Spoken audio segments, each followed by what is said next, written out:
요한복음 18장 1절부터 14절까지 말씀 한 절씩 교독하고 마지막 절은 합독하도록 하겠습니다. 요한복음 18장 1절부터 14절까지 말씀입니다. 예수께서 이 말씀을 하시고 제자들과 함께 기드론 시내 건너편으로 가시니 그곳에 동산이 있는데 제자들과 함께 들어가시니라. 그곳은 가끔 예수께서 제자들과 모이시는 곳이므로 예수를 파는 유다도 그것을 알더라. 유다가 군대와 대제사장들과 바리새인들에게서 얻은 아랫사람들을 데리고 등과 횃불과 무기를 가지고 그리로 오는지라.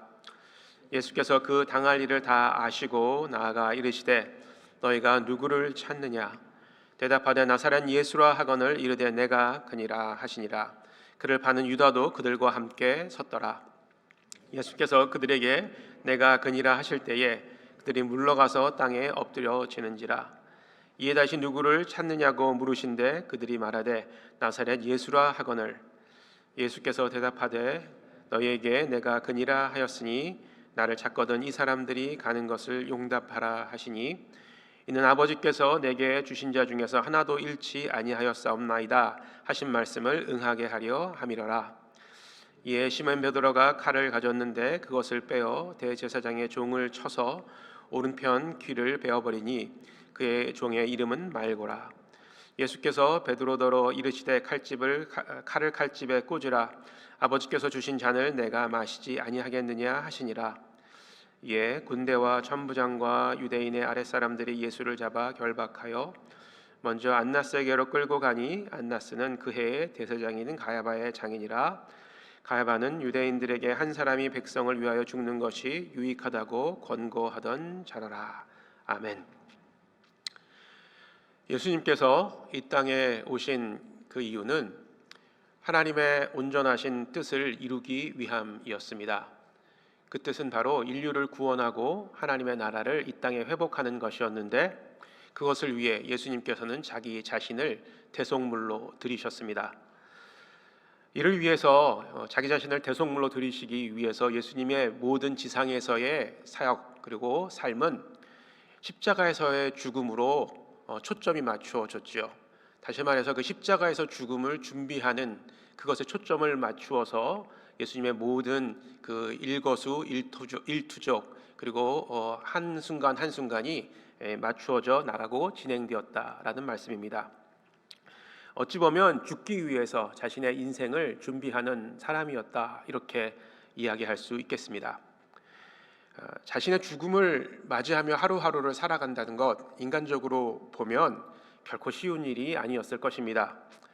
더군다나 한때 자기 자신을 따르던 그 제자, 사랑하던 제자가 자기 자신을 배신하고 또 자기 자신을 잡기 위해서 군대를 동원하여 자기에게 나타난 것을 보았을 때 예수님의 마음은 참 참담했을 것 같습니다.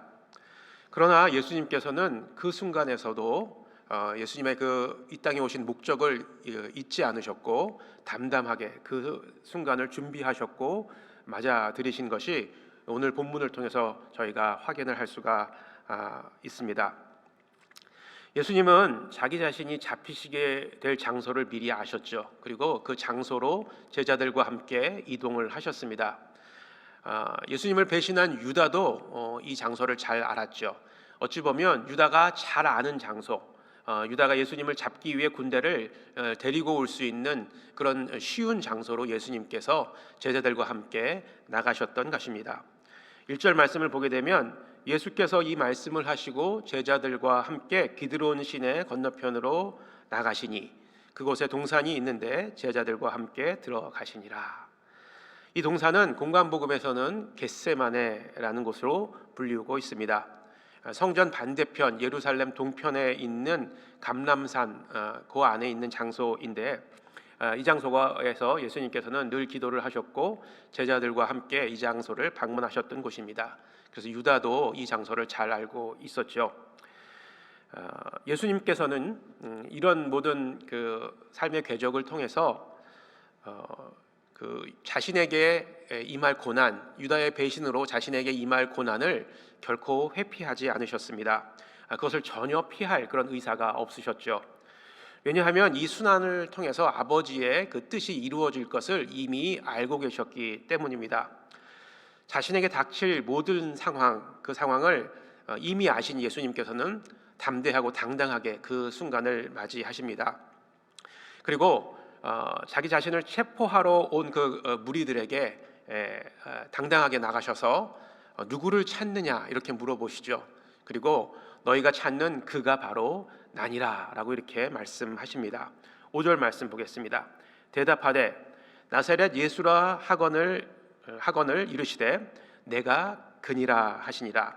그를 파는 유다도 그들과 함께 섰더라. 예수님이 유다와 눈이 마주쳤을 때 유다의 마음은 어땠을까요? 예수님은 매우 담담하게 유다를 보셨지만 아마 유다는 그렇지 못하였을 것입니다. 여기서 내가 그니라라는 이 표현, 예수님께서 말씀하신 내가 그니라라는 이 표현은 원어 번역에는 에고 에이미, 나는 나다 이렇게 번역되어져 있습니다. 에고 에이미의 표현은 요한복음에 나와 있는 예수님의 자기 선언, 셀프 디스클로저에 사용되었던 표현이죠. 나는 생명의 떡이다. 나는 세상의 빛이다. 나는 양의 문이다. 나는 선한 목자다. 나는 부활이요 생명이다. 나는 길이요 진리요 생명이다. 그리고 나는 참 포도나무다까지 모두 7차례 예수님께서 자기 자신을 하나님이심을 선포하는 그런 표현이었습니다. 그리고 이 표현은 출애굽기 3장 14절에 보게 되면 하나님이 모세에게 자신을 나타내실 때 I am who I am, 나는 스스로 있는 자다라는 그런 말씀을, 그런 선언을 상기시켜주는 그런 표현이기도 합니다. 예수님께서는 자기 자신을 잡으러 온 그 무리들을 향해서 내가 곧 하나님이시다, 나는 스스로 있는 자다 이렇게 선포하신 것입니다. 이 예수님의 당당한 표현, 이 선언, 이것을 듣는 무리들, 유다와 무리들은 순간 당황을 하게 되죠. 적지 않게 당황을 해서 뒤로 물러났다라고 오늘 본문에 표현되어져 있죠. 아마도 이들은 예수님의 말씀이 매우 권위가 있었기 때문에, 예수님의 선포가 매우 당당했기 때문에 적지 않게 당황하는 그런 모습을 보여줬다라는 것을 기록하고 있는 것으로 볼 수가 있습니다. 예수님이 자신을 당당하게 밝히신 이유는 또 한 가지가 있습니다. 그것은 예수님께서 자신을 따라온 제자들을 보호하시기 위함이었습니다. 오늘 바로 이 자리에, 이 시간에 약간의 해프닝이 일어나는 것을 볼 수가 있죠. 그 성질이 급했던 베드로가 칼을 꺼내서 그 말고라는 그 제사장의 종의 귀를 그렇게 베지 않습니까? 아마도 이 베드로가 이렇게 하는 것을 보고 예수님께서 아마 이 베드로의 어떤 그 충동적인 그런 행동을 보고 제자들도 그렇게 하지 않았을까? 그러면 그 유다가 데려온 무리들과 충돌이 있었겠죠. 그러면 아마 사상자가 발생했을 것인데 그것을 막기 위해서, 사전에 그것을 방지하기 위해서 예수님께서 이렇게 말씀을 하시지 않았나 이런 생각이 듭니다. 8절에 보니까 예수님께서 대답하시되 너희에게 내가 그니라 하였으니 나를 찾는 이 사람들이 가는 것을 용납하라 하시니라. 그러니까 제자들은 건드리지 말고 그냥 보내줘라, 그런 의미로 말씀을 하셨던 것입니다. 예수님은 이 말씀에서 자신이 그들이 찾는 나사렛 예수라라는 말씀을 당당하게 밝히시면서 제자들을 보호하기 위해서 제자들은 그냥 가주라라고 이렇게 이야기를 하시는데, 이 말씀은 이미 요한복음 13장에서 그 제자들을 향한 예수님의 말씀을, 예수님의 마음을 표현하는 것과 연결되는 것을 볼 수가 있습니다. 요한복음 13장 1절에서 예수님께서 이렇게 말씀을 하셨는데 제가 읽어드릴게요. 유월절에 예수께서 자기가 세상을 떠나 아버지께로 돌아가실 때가 이른 줄을 아시고 세상에 있는 자기 사람들을 사랑하시되 끝까지 사랑하시니라. 아멘. 예수님께서 자기 사람들을 사랑하시되 끝까지 사랑하시느니라. 그러니까 예수님께서 그 위기의 순간에서도 제자들을 사랑하시는 마음을 바로 표현하면서 내가 그니 이 사람들은 건드리지 마라 이렇게 말씀하시면서 그들을 보호하셨던 것입니다. 자, 이 말씀을 한번 곰곰이 자세히 살펴보면 예수님께서 자기 사람들을 끝까지 사랑하신다라는 이 말씀, 그리고 예수님을 따라다니고 사랑한다고 고백했던 그런 제자들 중에 한 사람은 유다의 배신을 한번 비교해 보십시오. 어떤 생각이 드십니까? 자기 자신을 끝까지 사랑하시는 예수님, 그러나 예수님, 자기 스승을 배신했던 유다. 참 극과 극이라는 생각이 들지 않으십니까? 가룟 유다가 예수님을 배신하게 된 이유 중에 하나는 그 물질의 유혹 때문이었습니다. 어쩌면 이것이 주된 이유였는지도 모르겠습니다. 그는 예수님의 제자들 중에서 돈꾀를 맡은 자들이었죠. 돈꾀를 맡은 사람이었죠. 항상 돈에 민감하였고 언제부턴가 돈을 자기가 이렇게 훔치고 있었다는 증거도 말씀을 통해서 저희가 확인할 수가 있습니다. 요한복음 12장 5절 6절 말씀인데 제가 읽겠습니다. 이 향유를 어찌하여 300데나리온에 팔아 가난한 자들에게 주지 아니하였느냐 하니, 이렇게 말하면 가난한 자들을 생각함이 아니요 그는 도둑이라 돈꾀를 맞고 거기 넣은 것을 훔쳐가미러라. 유다가 예수님의 발에 향유를 부은 여인의 행동을 비난하면서 어찌하여 이 돈을 가난한 자들에게 주지 않느냐라고 그렇게 이야기를 하는데, 사실은 속에는 다른 마음을 가지고 있었죠. 그 향유를 팔아서 꽤 큰 돈이죠. 그것을 자기가 착복하려는 생각을 가지고 있었던 것입니다. 이런 마음을 가지고 있었던 유다는 결국 유대 종교 지도자로부터 은 30을 받고 예수님을 배신하고 예수님을 그들에게 넘겨줍니다. 사단은 돈을 사랑하였던 이 유다의 마음을 이용하여서 그를 인류 역사상 가장 수치스러운 한 사람으로 우리들의 기억에 남게 합니다. 성경은 돈을 사랑하는 것이 일만하게 뿌리라고 그렇게 우리들에게 교훈합니다. 그리고 재물과 하나님을 겸하여 섬길 수 없다라는 것을 우리들에게 이야기합니다. 만일 우리가 이 하나님의 교훈을 우리 마음속에 잘 새기지 않는다면 어쩌면 우리가 이 세상을 살아가면서 유다와 같은 모습이 우리의 삶 속에서도 나타날 수 있다는 것을 간과해서는 안 될 것입니다. 반면 자신의 사람들을 끝까지 보호하시는 예수님의 헌신적인 사랑과 섬김, 이것은 우리가 우리 마음속에 정말 잊지 않고 기억해야 되는 그런 예수 그리스도의 마음이라는 것입니다. 예수 그리스도의 마음, 유다의 행동, 우리는 이 갈림길에서 늘 선택을 해야 되는 순간을 맞이하게 됩니다. 예수님께서는 지상에서 사역을 하시는 동안 가장 많은 시간을 제자들과 함께 보내셨습니다. 그래서 어찌 보면 예수님의 주된 사역 중에 하나가 이 제자들을 양육하고 훈련시키는 것이었다라고 이렇게 이야기해도 과언은 아닐 것입니다. 12명의 제자들을 택하시고 그들과 함께 3년간 먹고 마시고 그들에게 말씀을 통해서 그리고 행동의 본을 통해서 제자들을 가르치셨죠. 예수님께서 특별히 자신의 사람들을 끝까지 사랑하신다는 것을 제자들에게 이렇게 본을 보이셨던 것은 말과 행동으로 내가 너희들을 끝까지 사랑한다라는 사실을 보여주셨던 것은 제자들도 예수님을 본받아 하나님과 이웃을 끝까지 사랑하는 사람들이 되기를 원하셨기 때문이었습니다.